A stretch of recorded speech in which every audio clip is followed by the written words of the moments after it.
السلام علیکم، میں عمر حمید، آپ دیکھ رہے ہیں عوام پاکستان۔ عمران خان اور شاہ محمود قریشی کو سیفر کیس میں 10 سال قید بمشقت سنا دی گئی ہے۔ ایک سیفر کیس جو کہ لمبا عرصہ چلا۔ میرے ساتھ موجود ہیں رانا فیصل مسعود صاحب، جو کہ P T I lawyer wing میں جنرل سیکرٹری بھی ہیں۔ اس سے بات کرتے ہیں کہ یہ کیا کہتے ہیں۔ جی سر، سیفر کیس جو کہ ایک لمبا عرصہ چلا، ایک اوپن ٹرائل بھی نہیں ہونے دیا گیا، عمران خان اور شاہ محمود قریشی کو 10 سال قید بمشقت سنا دی گئی ہے، کیا کہیں گے؟ ہاں جی، بہت شکریہ۔ سب سے پہلے تو میں آپ کو یہ بتا دوں کہ سائفر کیس جو ہے وہ جو کچھ جیسے میڈیا میں رپورٹ کیا جا رہا ہے، لوگوں کو یہ سمجھنا ضروری ہے کہ سائفر بنیادی طور پر ہے کیا۔ سائفر ایک ایسی ڈاکومنٹ ہوتا ہے جو کسی ملک میں بھیجا جاتا ہے باہر سے، جس کو آپ ڈپلومیٹک ایک ڈاکومنٹ بھی کہہ سکتے ہیں۔ تو عمران خان صاحب پر الزام یہ ہے کہ انہوں نے اس سائفر کو جو پاکستان کے امریکہ میں سفیر کی جانب سے آیا تھا، اس کو قومی سلامتی تھی اس میں، اور وہ راز افشا کیا انہوں نے۔ اب بنیادی طور پر پاکستان کا جو آئین ہے وہ وزیر اعظم پاکستان کو یہ اختیار دیتا ہے، حلف میں لکھا ہوا ہے وزیر اعظم کے، کہ وزیر اعظم اگر چاہے تو کوئی ایسی معلومات اگر وہ یہ سمجھتا ہے کہ اس کو عوام کے ساتھ شیئر کرنی چاہیے، تو پاکستان کے آئین میں وزیر اعظم کا جو حلف ہے وہ اس کو اختیار دیتا ہے۔ تو عمران خان صاحب نے وہ چیز اپنی قوم کے سامنے رکھی کہ ہمارے سفیر کو دھمکایا گیا ہے کہ آپ اپنے ملک میں عمران خان کی حکومت جو ہے اس کو ختم کریں، اس کو ہٹائیں، ورنہ آپ کو سنگین نتائج کا سامنا کرنا پڑے گا۔ یہ تھا ایلیگیشن۔ اور پھر ایف آئی اے نے اس پر ایف آئی آر درج کی کہ اس سے قومی سلامتی خطرے میں ہوئی، دوست ممالک کے ساتھ جو تعلقات تھے وہ متاثر ہوئے، لیکن کس دوست ملک کے ساتھ تعلقات متاثر ہوئے، کس حد تک متاثر ہوئے، پاکستان کی قومی سلامتی کو نقصان کیا ہوا، ایف آئی آر اور پراسیکیوشن جو ہے وہ اس میں بالکل اس معاملے میں چپ ہے۔ اور پھر جہاں تک ہے اس کی پروسیڈنگ کا تعلق، پاکستان کا جو قانون ہے اس کے مطابق جیسے کسی مدعی کو اپنا مقدمہ ثابت کرنے کے لیے گواہان پیش کرنے کی اجازت ہوتی ہے، ڈاکومنٹری ایویڈنس پیش کرنے کی اجازت ہوتی ہے، اسی طرح پاکستان کے قانون کے مطابق جو ملزم ہے اس کو بھی اپنے دفاع میں گواہ پیش کرنے کی اجازت بھی ہوتی ہے، وہ دستاویزات بھی پیش کر سکتا ہے۔ لیکن اس کیس میں عمران خان صاحب کے وکلاء بوجہ مصروفیت کچھ ایسی تواریخ تھیں جس پر وہ حاضر نہیں ہو سکے، لیکن ایک ہی دن میں سرکاری وکیل جو ہے ان کا تقرر بھی کر دیا گیا، ان کی منظوری بھی لے لی گئی، اور پھر آ کے انہوں نے کراس ایگزامن بھی کر لیا 48 گھنٹے میں، یعنی 2 دن بھی پورے نہیں بنتے، کچھ دوستوں یہ کہتے ہیں کہ 36 گھنٹے میں 18 جو مین گواہ تھے ان پہ کراس ایگزامن بھی کر لیا گیا۔ عمران خان صاحب کے وکلاء کو کراس ایگزامن کرنے سے روک دیا گیا۔ پھر 342 کی ایک سٹیٹمنٹ ہوتی ہے جو لاسٹ پہ ریکارڈ کی جاتی ہے کسی ملزم کی، جس میں اس سے ایک مین کویسچن یہ ہوتا ہے کہ why this case has been lodged against you، یا گواہان نے آپ کے خلاف شہادت کیوں دی۔ اس کے بعد یہ فیصلہ کیا جاتا ہے ان جیکسٹا پوزیشن میں رکھ کے دونوں ایویڈنسز کو، یعنی وہ جو مدعی کی طرف سے ہو اور ملزم کی طرف سے ہو، لیکن اس میں صرف مدعی کی شہادت پر انحصار کر کے اور یہ فیصلہ کیا گیا، اور جس طرح جلد بازی میں یہ فیصلہ کیا گیا ہے، میں ایک وکیل کی حیثیت سے سمجھتا ہوں کہ یہ ایپیلیٹ کورٹ میں کسی طرح بھی سسٹینیبل نہیں ہے۔ اچھا، جب عمران خان صاحب کو سزا سنائی جا رہی تھی، جج نے ریمارکس دیے، تو عمران خان صاحب تسبیح ہاتھ میں تھی اور مسکرا رہے تھے۔ 10 سال قید بمشقت، اتنا حوصلہ، اتنی ہمت۔ جی، اصل میں ساری بات ہوتی ہے نظریے کی۔ عمران خان صاحب کو اس چیز کا اندازہ تھا کہ ان کے ساتھ جو سلوک کیا جا رہا ہے، لیکن اس کے باوجود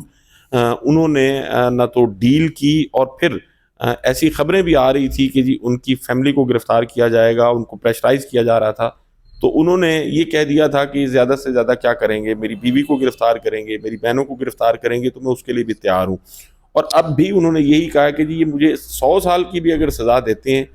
تو میں اس کے لیے تیار ہوں، لیکن میں غلامی کرنے کے لیے تیار نہیں ہوں، میں ڈیل کرنے کے لیے تیار نہیں ہوں۔ بنیادی طور پر اس قسم کی بات وہی شخص کر سکتا ہے جس کو یہ یقین ہوتا ہے کہ میرا جو موقف ہے وہ حق اور سچ پر مبنی ہے۔ تو عمران خان صاحب نے ثابت کیا کہ وہ مرد آہن ہے۔ عمران خان صاحب نے قوم کے نام ایک پیغام بھی بھیجا ہے کہ وہ 8 فروری کو نکلیں اور ظلم کے خلاف نکلیں اور عمران خان کو اور پی ٹی آئی کو ووٹ دیں۔ جی بالکل، یہ ان کی وکلاء کی جانب سے بھی یہ بات آئی ہے، اور وہ صحافی جو اس وقت وہاں موجود تھے انہوں نے بھی یہ بات کی ہے، اور اس میں کوئی دوسری رائے نہیں ہے کہ اس وقت ریاستی سطح پر جو سلوک عمران خان صاحب اور پاکستان تحریک انصاف کے ساتھ کیا جا رہا ہے، آج بھی پاکستان تحریک انصاف کے باجوڑ سے ایک MNA کے الیکشن کنٹیسٹ کرنے والے جو امیدوار تھے ان کو قتل کر دیا گیا، تو ظاہر ہے پھر عوام کے پاس اس کے علاوہ اور کوئی آپشن ہے نہیں۔ دوسری صورت تو یہ ہے کہ لوگ جو ہے وہ قانون اپنے ہاتھ میں لیں، لیکن پاکستان تحریک انصاف چونکہ ایک پولیٹیکل پارٹی ہے اور انہوں نے ہمیشہ پیسفل پروٹیسٹ کیے ہیں، تو عمران خان صاحب کی ہدایت پر ان کے وکلاء کے ذریعے یہ میسج کنوے بھی کر دیا گیا، اور میں بھی آپ کے اس چینل کے تھرو میں بھی اپیل یہی کروں گا کہ یہ عمران خان صاحب کا پیغام ہے کہ 8 تاریخ کو باہر نکلیں، اپنی فیملی کے ساتھ، دوستوں کے ساتھ، عزیز و اقارب کے ساتھ، اور اپنا ووٹ کاسٹ کریں۔ اچھا، آج توشہ خانہ کیس کا بھی فیصلہ کر دیا گیا ہے۔ عمران خان اور بشرا بی بی کو 14 سال کی قید کی سزا بھی سنا دی گئی ہے، اور ساتھ میں 1 ارب 57 کروڑ روپیہ بھی ان پہ جرمانہ کیا گیا۔ اس کے بارے میں کیا کہیں؟ جی یہ بڑا ایک دلچسپ اور انٹرسٹنگ کیس ہے، وہ اس حوالے سے کہ ایک ہار کا الزام ہے کہ عمران خان صاحب نے یہ جو ہار ہے یہ توشہ خانہ سے لیا، اور اس کی ایویلیویشن جو ہے وہ غلط کرائی گئی۔ اب بنیادی طور پر یہ ہار آیا تھا ایک غیر ملکی سفیر کی طرف سے، جو عمران خان صاحب کے گھر بنی گالا ان کو گفٹ دیا گیا۔ عمران خان صاحب نے از خود یہ ہار جو ہے یہ پرائم منسٹر آفس بھجوایا، اس کی ایویلیویشن کرائی، اور ایویلیویشن کا بھی یہ ہوتا ہے کہ ایک فرم ہے جس کو حکومت پاکستان نے ہائر کیا ہوا ہے، انگیج کیا ہوا ہے، وہ فرم اس کو ایویلیویٹ کرتی ہے، اور اس کے ساتھ ساتھ 2 سرکاری ملازم ہوتے ہیں، سرکاری آفیسرز، وہ اس کو ایویلیویٹ کرتی ہیں، اور پھر اس ایویلیویشن کے بعد عمران خان صاحب نے اس کا 50% جو ہے وہ اس کی ایویلیویشن تھی 1 کروڑ غالباً 87 لاکھ روپے، تو اس کا 50% عمران خان صاحب نے پے کر دیا، اور اس کے بعد وہ ہار ان کی ملکیت ہو گیا۔ اب انہوں نے کیا کیا کہ چونکہ کیس بنانا تھا اور بوگس کیس بنانا تھا، تو اس ہار کی قیمت بتائی گئی کہ یہ 3 ارب روپے کا ہار تھا۔ اب اس کے لیے کیا گیا کہ وہ پہلے تو کوشش یہ کی گئی کہ دبئی میں اس کا ریٹ لگوایا جائے، لیکن ایسا نہ ہو سکا۔ پھر جس کمپنی سے وہ ہار بنا تھا، جہاں بنایا گیا تھا اس کو، ان سے کوشش کی گئی کہ جی آپ اس کو ایویلیویٹ کر کے دیں، لیکن کمپنی نے کہا کہ جی یہ ہمارے رولز نہیں ہیں، ہماری پالیسی یہ نہیں ہے، اور ہم اس طرح آپ کو ایویلیویٹ نہیں کر کے دیتے۔ پھر سفارتی سطح پر دبئی کی حکومت سے بھی رابطہ کیا گیا کہ جی ہمیں اس کی ایویلیویشن کرا کے دیں، وہاں بھی ناکامی ہوئی۔ پھر اس کے بعد ایک پروسیس یہ بھی ہوتا ہے کہ آپ ایک چیز لے کے جاتے ہیں مارکیٹ میں، مختلف کمپنیز سے آپ بات کرتے ہیں۔ دبئی میں آپ کو پتہ ہے کہ ہزاروں شاپس ہیں جیولرز کی نا، جہاں بڑی قیمتی چیزیں ہیں، لیکن وہ پروسیس بھی فالو نہیں کیا گیا۔ اس کی اوپن جس طرح ایک بڈ کہہ لیں یا اسیسمنٹ کے لیے اس کی جو ایک کرائی جاتی ہے وہ بھی نہیں کرائی گئی، اس میں بھی ناکامی ہوئی۔ لیکن ایک ایسی کمپنی جو ایک انڈین آدمی کی تھی اور وہ ابھی بند ہے، اس کمپنی کا ایک ایسا بندہ جو میٹرک پاس ہے اور وہ ہیروں کا وزن جو ہے وہ بجائے کیرٹ میں بتانے کے گرام میں بتا رہا ہے، اسے ویلیڈیٹ کرا کہ یہ 3 ارب روپے کا ہار ہے، تو وہ ہار جو ہے وہ عمران خان صاحب کے کھاتے میں ڈال دیا گیا۔ تو بنیادی طور پر میں یہ سمجھتا ہوں ایک انتہائی معذرت کے ساتھ یہ ایک بکواس کیس ہے، اور اس کیس میں بھی کوئی عمران خان صاحب کو جو سزا سنائی گئی ہے، نظر آ رہا ہے کہ وہ ان کے ساتھ زیادتی کی گئی ہے۔ تو میں سمجھتا ہوں کہ وہ فیصلہ بھی جو ہے وہ اعلیٰ عدالتوں میں اٹھ جائے گا۔ اچھا، توشہ خانہ اور سیفر کیس کا فیصلہ 8 فروری سے الیکشن سے پہلے آنا، یہ کہیں ووٹر اور سپورٹرز کو کتنی حد تک متاثر کرے گا؟ اس میں کوئی شک نہیں ہے، یہ جو ڈینجرس ڈفرز ہیں، میں ڈینجرس ڈفرز کا لفظ استعمال کرتا ہوں، ان کی کوشش تو یہ ہے کہ عمران خان صاحب کے جو ووٹرز ہیں اس کو مایوس کیا جائے کہ جی آپ کے لیڈر کو اب سزا ہوگی یا وہ باہر نہیں آ سکتا، لوگ بددل ہوں، لوگ مایوس ہوں اور ووٹ کاسٹ نہ کریں۔ لیکن بجائے اس سے لوگ مایوس ہونے کے، میں سمجھتا ہوں ان کی نفرت اور غصے میں اور اضافہ ہوا ہے، جو 8 تاریخ کو سامنے آئے گا۔ پنجاب میں پی ٹی آئی کتنی سیٹیں لے جائے گی؟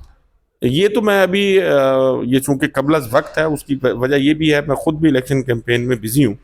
اور میرا کچھ ایکسٹرا ورک بھی ہے آج کل پاکستان تحریک انصاف کے لوگوں پہ جو کیسز بنائے جا رہے ہیں ان کی ضمانتوں میں۔ لیکن جو سرویز آئے ہیں اب تک گیلپ کے اور مختلف جو سرویز آئے ہیں، پاکستان تحریک انصاف پنجاب میں بھی جو ہے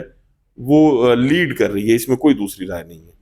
جی بہت شکریہ رانا فیصل ایڈوکیٹ صاحب ہمارے ساتھ موجود تھے، ان کی رائے آپ نے دیکھی ہے۔ اب دیکھنا یہ ہے کہ 8 فروری کو پاکستان کی عوام کیا فیصلہ کرتی ہے۔ مجھے دیجیے اجازت، اللہ حافظ۔